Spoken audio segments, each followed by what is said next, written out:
Well, welcome back, everyone. I'm Dr. Foojan Zeine, and I am with Julian Reeve. He's an author, consultant, speaker, and has been a perfectionist for over 40 years.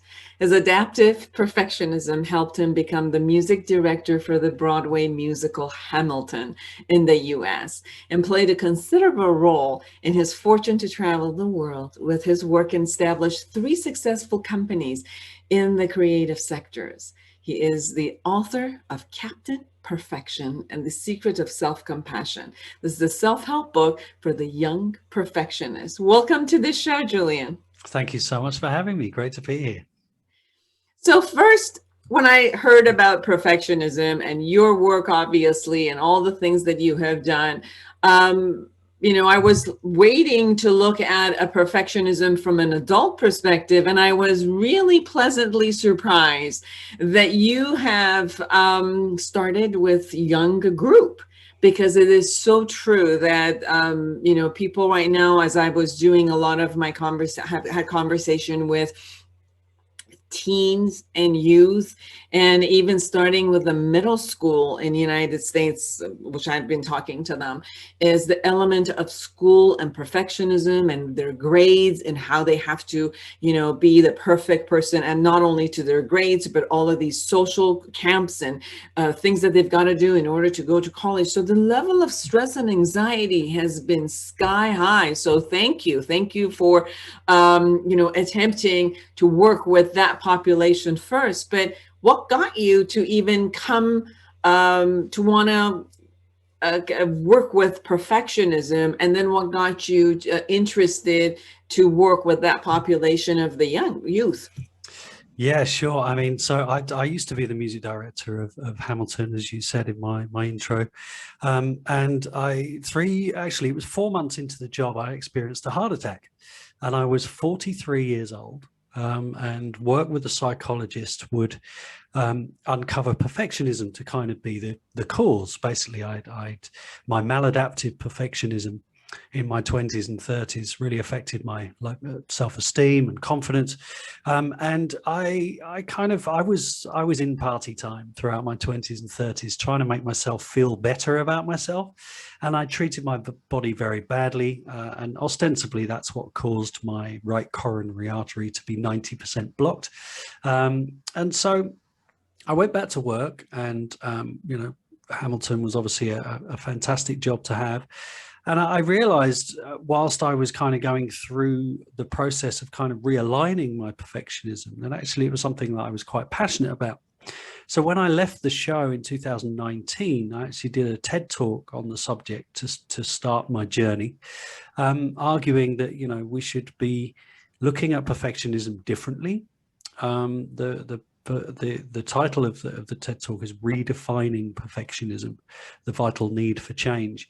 Because I understood very early in my research that we look at perfectionism largely as a one-dimensional thing, but it's super important to regard it as multi-dimensional. And in the talk, I broke it down to adaptive and maladaptive, kind of healthy and unhealthy perfectionism. And the talk, generated some really interesting opportunities and conversations. And I realized soon after doing it that Captain Perfection, who I'd actually had characterized and illustrated for the TED Talk, would be a really great way to actually start speaking to kids at a young age about perfectionism, because that's often when perfectionism starts. So to your point, it's super important that we start to have more conversations about perfectionism at a younger age. So that's the why of the book, and why I came about to write it. Thank you. Can you also share a little bit about what you came up with the healthy versus the unhealthy perfectionism? I'm a therapist, so I work a lot with people who they thrive on living their excellence. Mhm. And obviously, not only being detailed oriented, but making sure in what is expected of them in the community or whatever the world or the genre that they're working, the career path that they're working, and making sure that they're meticulous about it and they, reap all the rewards that are out there, and, wanting to get the valuable feedback from the world, and kind of like define their identity through the world of others looking back at them and telling them, that they're valuable or not. You have created the system of, okay, these are the healthy ones, which will get you somewhere and will give you the reward with less consequence. And these are the ones that are unhealthy and they will get you more consequences than Mhm. the reward. Can you share a bit about that, please? Yeah, sure. So it was really psychologists Hewitt and Flett in the early 1990s who came up with the multi-dimensional perfectionism scale that broke the subject down into 3 parts. And then from that, people started talking about perfectionism as adaptive and maladaptive. So if we take the kind of the description of what perfectionism actually is, we can actually look at the adaptive and maladaptive side. So perfectionism is a personality characteristic defined as striving for flawlessness and setting exceedingly high standards for performance, accompanied by tendencies for overly critical evaluations. So if we take that description of the subject, the adaptive side is striving for flawlessness and setting exceedingly high standards for performance. And the maladaptive side is the accompanied by tendencies for overly critical evaluations. So it's important to define the adaptive side, and much of how I encourage people to think about perfectionism in terms of whether they're trying to consider their perfectionism to be adaptive or maladaptive is where their perfectionism is driven from.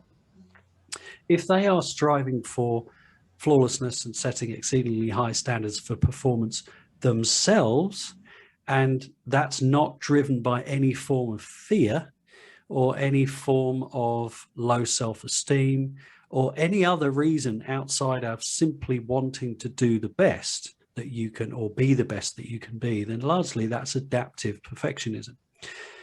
You could still be striving for flawlessness and setting exceedingly high standards for performance in a maladaptive way if actually it's driven by fear, or it's driven by the perception that others need to see you to be perfect. Otherwise, you won't be regarded as good enough in their eyes. So it's quite a complicated definition. But in general, the adaptive side is all the good stuff, and conscientiousness is a big one.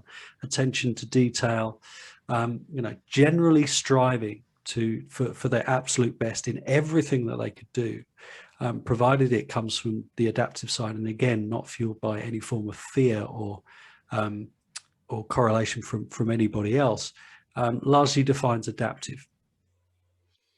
I've also experienced working with people that the concept of I'm not good enough has been set in in a very young age for them. And then that also, like you said, fuels the concept of perfectionism. And the problem also shows up that there's no measurement. It's okay if people have some measurement to strive toward, but most of the people I've worked with have no measurement of what is perfect. So sometimes we'll say, okay, if you land such and such, if you get to this outcome, then we'll put a perfect on it. But unfortunately, there's never kind of this measurement that if I've gotten here, then I'm perfect. It's almost like the bar keeps going higher and higher, regardless of what you've achieved, and regardless of how many people will tell you, great, you can win awards, you can get A's at school, you can get all of those. but it seems like it, regardless, you're still living with that type of like, I'm not good enough sense, which then is like, well, can you please write down what good enough is? And almost nobody can tell me what good enough is within their own world, because it does not match the good enough of the external world. Because, you know, like if you said, the height of what I want to do is to get a Tony Award, for example, for that, and then you get a Tony Award, and it's like, okay, whatever, it's sitting there now. Sure. Then it's not. I'm not perfect again. Yeah. Then it's like, well, what is the measurement? And that's where I think the flaw into the system shows up, where there is no path to get there. It's always the next one, the next one, the next one. Is that Yes. what you experienced or see as you've been writing the book? Yeah, absolutely. And largely it's born from perfectionists are governed by a fixed mindset. So they will often think that there is only one way to do things, and they will often consider the result as the only important thing. So what I try and do in my work with perfectionists is actually to encourage people to regard the journey to the result as important, if not more important, than the result itself. And certainly when I went back to work after the heart attack, went back to work with Hamilton, I needed to come up with different kind of measurement techniques and management techniques for my perfectionism to, help me do that in healthier ways, or to help me maintain the job in healthier ways. And certainly one of the big ways I did that was, rather than to evaluate a successful performance on the result, I would evaluate a successful performance by the journey to the result. And what happens is you become much more aware of what's around you. You become much more aware of other people. And so you're less focused on you, which actually ironically then frees you up to be because you're less focused on you, and it's less fear-based, and it's less, pressured. I have to be right. I have to be perfect. You end up actually relaxing. So therefore you, in my case, perform better because you are more relaxed. So that's a different way to approach it. But yes, you're quite right. One of the many problems with perfectionism is that, once you've achieved what you think perfection to be, there's always something else.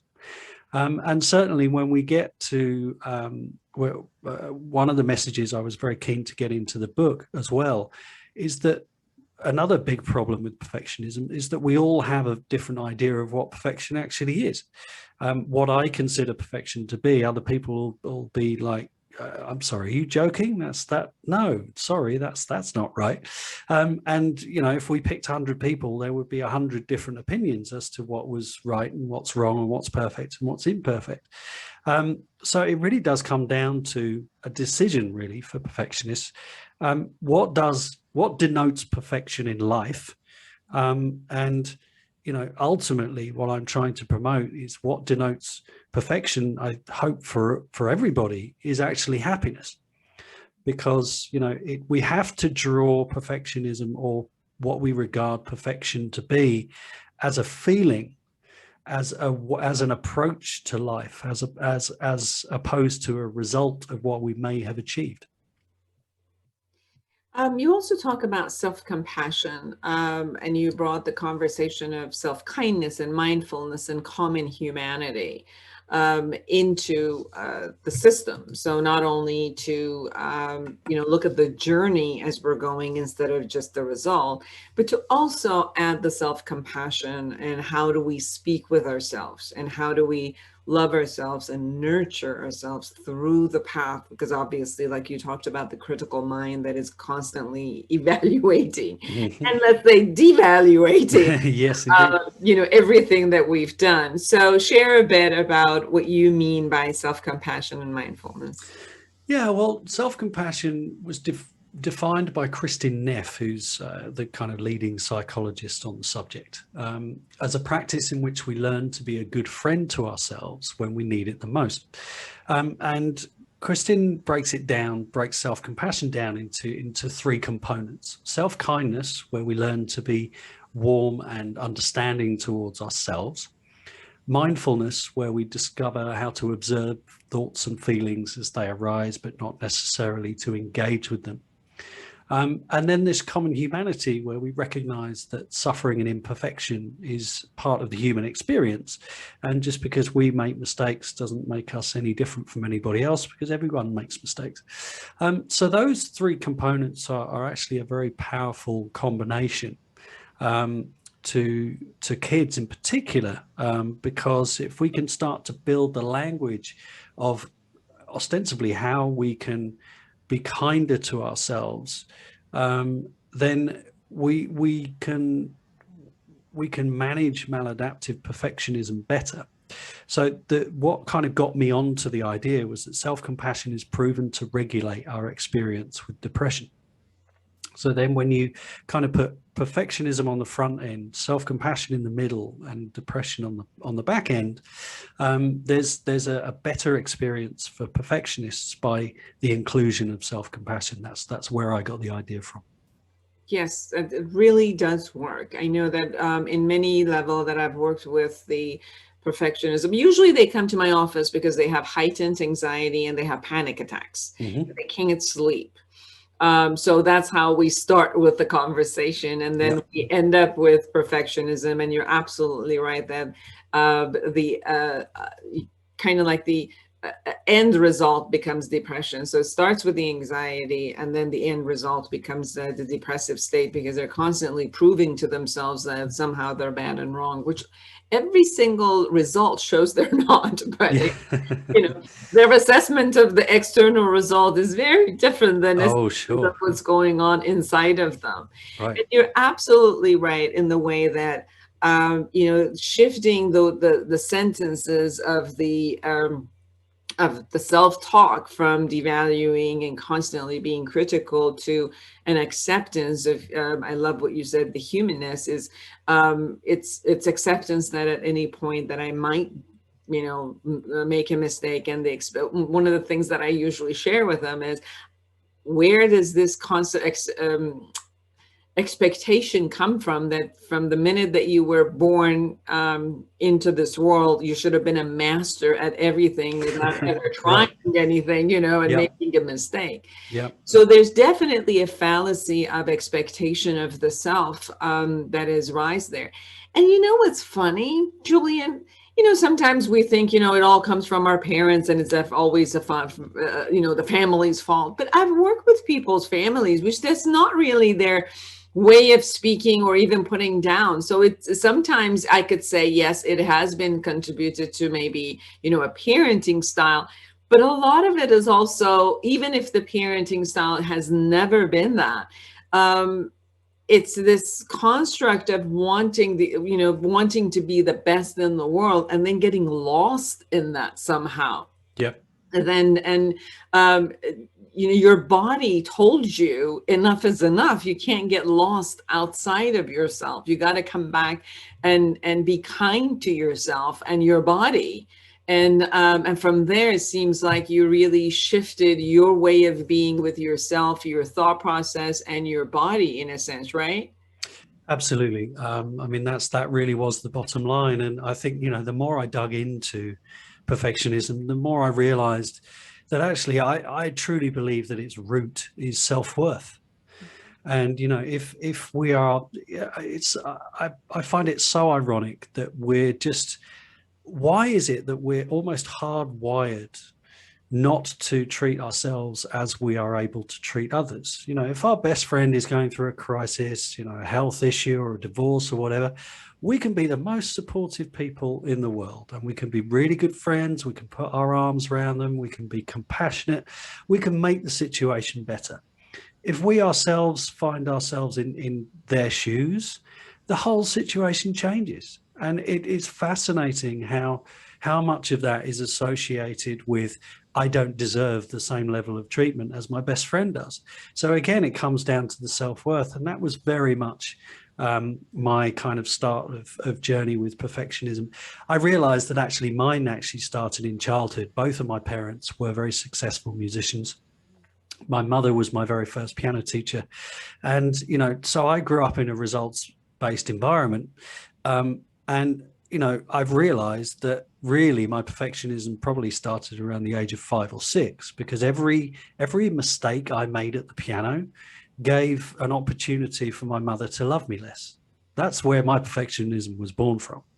And of course, that wasn't true, but perfectionism wasn't really, it wasn't discussed. It wasn't really my parents didn't know that they were perfectionists. They certainly didn't know that I was a perfectionist.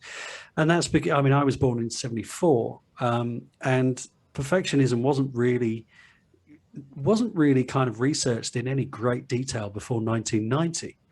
So, people of my age have kind of grown up in this huge void of knowledge and information. And it's fantastic now that there's much more at people's fingertips to be able to get into to develop healthier management techniques earlier on. I also think that part of the era that changed was before there used to be only one path to get to the top. And you had to go through being perfect to get to that one path. So they were systems set aside to you had to pass through this little funnel in order to get really to the top.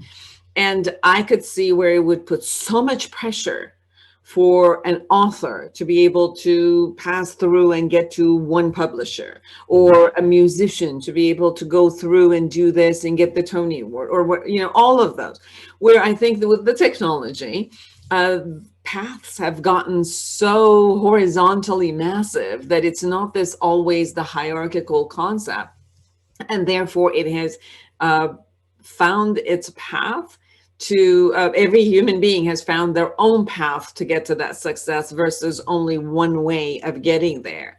But I think that the conversation of how I'm sorry, we always also looked at the best possible scenario out of the perfectionism. And as you said, we've been able now to see that if that's what you're going to be striving, these are also the downfalls of it. These are also the consequences and ramifications, and how to be your excellent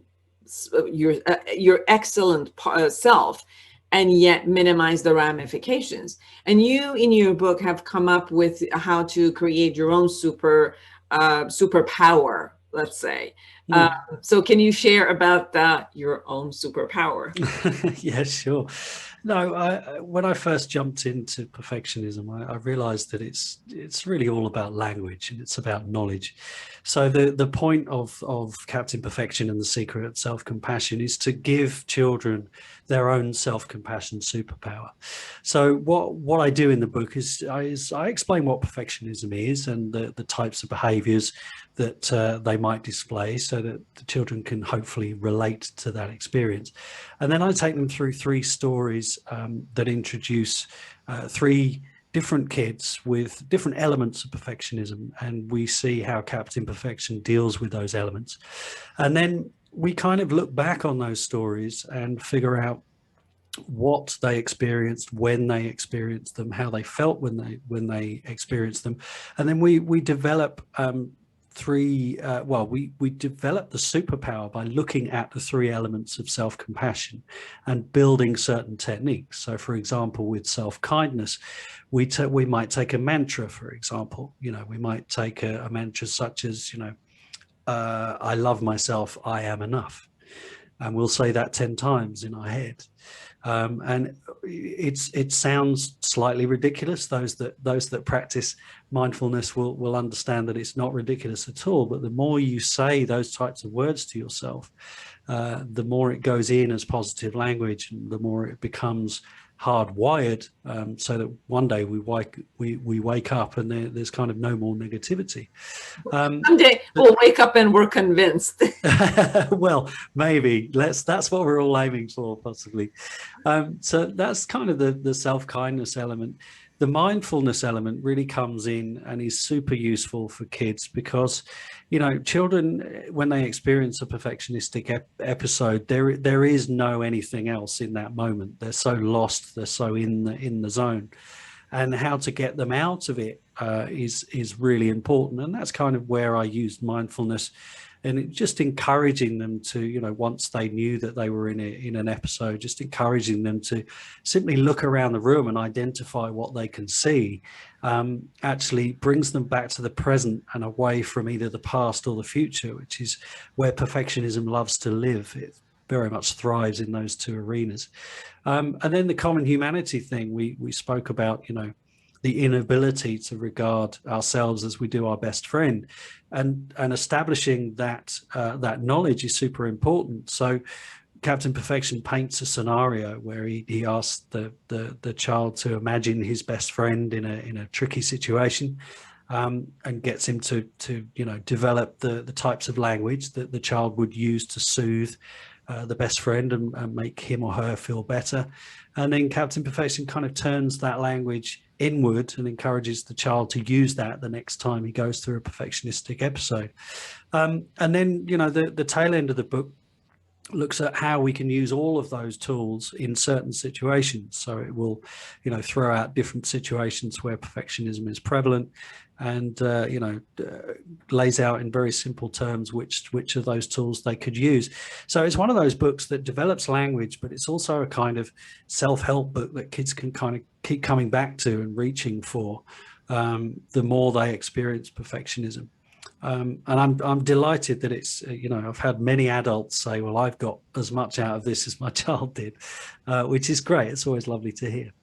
Yes, as I was going through your book also, I got how much it is toward the concept. And the concept, although it is written in a language and graphs are written in a way that is applicable and desirable for the teen or even younger children, but the points are very valid for all ages. Definitely, right. It's set up as that. You have also created 3 different companies, and you have been in the management world, let's say the leadership and management world.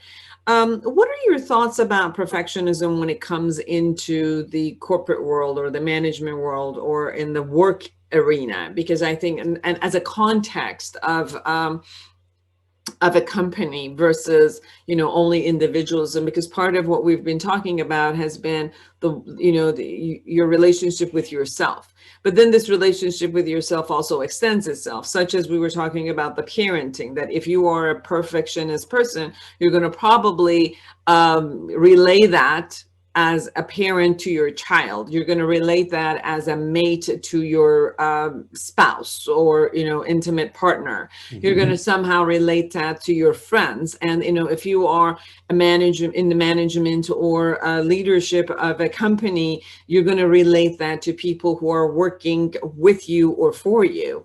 What is your experience as you extend the perfectionism aspect beyond the self and into relatedness with others? Yeah, great question. And it's something that I'm really enjoying, actually. This is very much, so it's almost the core of my work right now, is working with businesses to figure out how they can manage perfectionists and perfectionism successfully. And certainly my experience, it largely all comes down to one thing, and that's culture. To your point, that leaders, if they are perfectionistic themselves, or if they are in a job that demands perfection, then how they talk to their employees will be driven by their own experience. And so what I'm having to do is I'm having to change the concept of perfectionism from the top down, but also the bottom up. And if we do that, and if we do that successfully, then we all meet in the middle and ostensibly create a new culture where perfectionists can thrive. But it's really interesting how different industries have different perceptions on where they're willing to go with this. Because one business like Apple, for example, will regard employee well-being as being paramount to their success. So they will have done the sums in terms of, well, how do we look at perfectionism? How do we regard it? And cultures like that look at mistakes, for example, as being of value because you can learn something from mistakes. And so therefore mistakes are almost encouraged, because the more you learn, the more you can perfect, the better your product will be. The complete flip side of that is when a business is largely product driven and not employee driven. So they simply think that actually it's the iPhone that makes the money, not the people making the iPhone. So they look at things very differently, which is largely data based. It's all about the numbers, and if somebody is experiencing a really rough time with perfectionism and is close to burnout, they don't really care, provided they're making the numbers. And if for whatever reason that employee continues to struggle and the numbers go down, there isn't a culture that actually promotes the well-being of that employee. There is a culture that simply says, well, we'll find somebody else. So it's really interesting how the very first conversation with a CEO or somebody in human resources in a company can be hugely enlightening to me in terms of how I build their solution package, because it will tell me, that first conversation will tell me which one of those two cultures they currently promote. And the solutions that I come up with is based on that knowledge. Mm-hmm. And it's how to bring a balance into the concept of compassion, kindness, and then yet to make sure that the reliability and accountability of everybody with the result is there. And I'm hearing that it's a weaving of those two concepts together, and that I care for you as someone who has the contextual aspect of the company. And yes, your work is important. And how do we bring this where the person themselves can live their best and in creating the results that they want? Is that what I'm hearing from what you're saying? Yes, absolutely. And it's going to be really interesting to see how this approach evolves, no least with AI, because, artificial intelligence will take over the job, will take over the marketplace. We'll have more machines doing more of the kind of labor, the manual work, the actual building. And so it's going to be really interesting to see where the actual human element of work goes and how that evolves. And I think companies will have to become slightly more in touch with employee wellness because of that. I think, you can get machines to act and actually do the building. But, if you've built a culture and a company that really regards their employees as the true value of what they're creating, you kind of get the best of both worlds, because you create a workforce that is motivated, is productive, is healthy, all of those things. And then you put that with the AI, you've got a very successful business. If you're still product led and it's all about whipping your employees as hard as possible to produce as much as possible, then you're going to start to lose people, because actually the types of work that those employees would have done has been taken over by AI to start with. But also, I think the more this culture grows, or this observation of how culture could grow continues, the more employees will be more demanding of better work environments and a culture in which they can thrive. I'm sensing the next book is coming out. Interesting. I just need to find the time to write it. It's really interesting. This world of perfectionism started with a TED talk in 2019, and I wrote the book during the pandemic last year. And now it's actually, and I think you picked up on this earlier on, it's as much about self-compassion as it is about perfectionism now. The kind of the core of the message is very much the self-compassion element. And so, I've got numerous kind of plates in the air, and it's right now it's an interesting exercise trying to keep them all spinning. And I'm not entirely sure which one's going to sort of take the lead, but for now that's fine. So yes, there will be a book at some point. Quite in which direction and when, I couldn't tell you. Well, I'm excited to figure it out with you. I mean, to see it when you figure it out. We have one more minute. Is there anything that we haven't touched upon that you really, really want our audience to know about, whether your work or your, the concepts of self-compassion and perfectionism, or the book itself? Yeah, I mean, if you're a parent and you're a parent of a perfectionistic child, telling them that they are enough and being aware that they will learn from your behaviors. And so the more vulnerable you can be in front of them is huge. And it's a relatively simple approach to kids. The book Captain Perfection and the Secret of Self-Compassion can be found Amazon, Barnes and Noble, other outlets. My website, julianreeve.com, has got more kind of self-compassion and perfectionism solutions there. But yeah, anyone that's struggling, either themselves or with kids or businesses, reach out, send an email, let's have a conversation. Always happy to help where I can.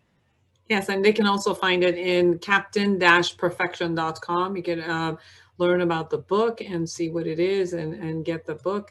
Julian Reeves, everyone, it's been a pleasure talking to you and having you on the show. And I hope everybody gets the book. Yes, like you said, it's not just for the youth and the kids, it's also for grown-ups. Absolutely. Thanks so much for having me. I really enjoyed that.